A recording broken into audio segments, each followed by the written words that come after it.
বিজেপির কালো হাত ভেঙে দাও, ঘুরিয়ে দাও। বিজেপির কালো হাত ভেঙে দাও, ঘুরিয়ে দাও।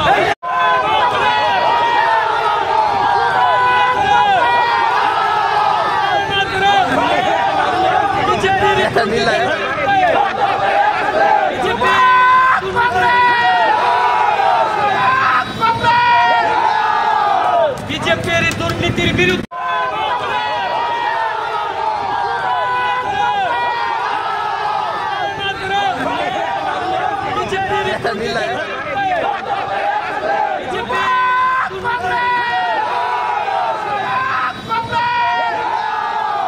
বিজেপির দুর্নীতির বিরুদ্ধে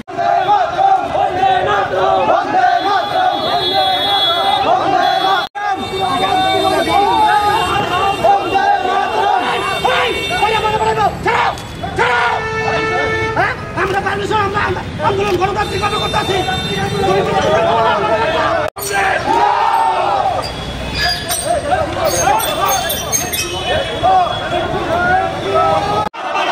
ভাগছে রে ভাগছে, ভাগছে রে ভাগছে, ভাগছে রে ভাগছে, পালাইছে রে পালাইছে, পালাইছে রে পালাইছে, ডরাইছে রে ডরাইছে, পালাইছে রে। বিজেপি দালালি বন্ধ করেন।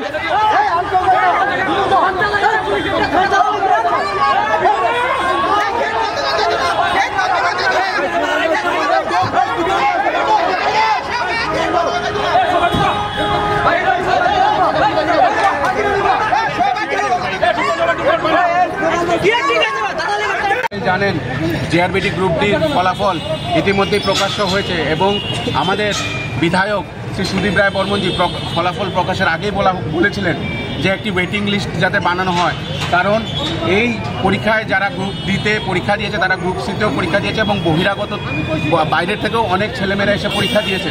তাদের মধ্যে আমরা যদি কমিও ধরি 900 থেকে 950 লোক এই পরীক্ষা এই চাকরিতে নিজেদেরকে এনরোলমেন্ট করাবেন না। তো যেই 900 950 গ্যাপ আবার হবে, সেই গ্যাপটা যাতে সেই ওয়েটিং লিস্ট থেকে সেই মেরিট লিস্ট থেকে নিয়ে আসা হয়, তাই আমরা আজকে এই আন্দোলন করেছিলাম। এবং আমরা এটাও বলেছিলাম যে মৌখিক পরীক্ষা, যে পরীক্ষাটি মৌখিক হয়েছিল এবং ভাইবার যে রেজাল্ট প্রত্যেকটি স্টুডেন্টের যাতে রেজাল্টগুলোকে আউট করে দেওয়া হয়, কারণ আমরা জানি যে এই পরীক্ষায় যুবকদের সঙ্গে ন্যায্য বিচার হয়নি। যুবকদের সঙ্গে যারা পয়সা দিয়েছে তারাই এই চাকরি পেয়েছে এবং তার প্রতিবাদে আজ প্রদেশ যুব কংগ্রেস ময়দানে নেমেছে।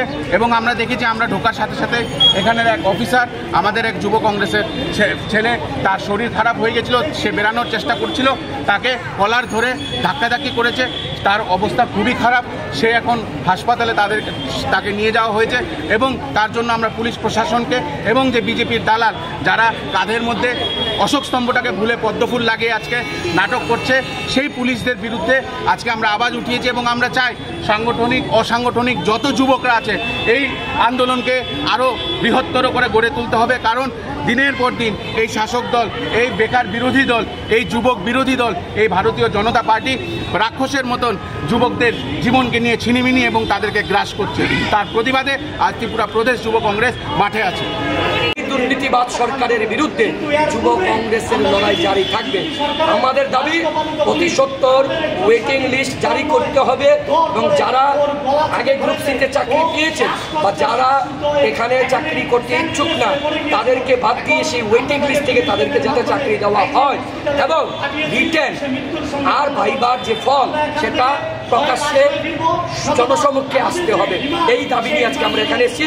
অসীম সাহা পালিয়ে গিয়েছেন ভয়ে যুব কংগ্রেসের নেতৃত্বের সঙ্গে।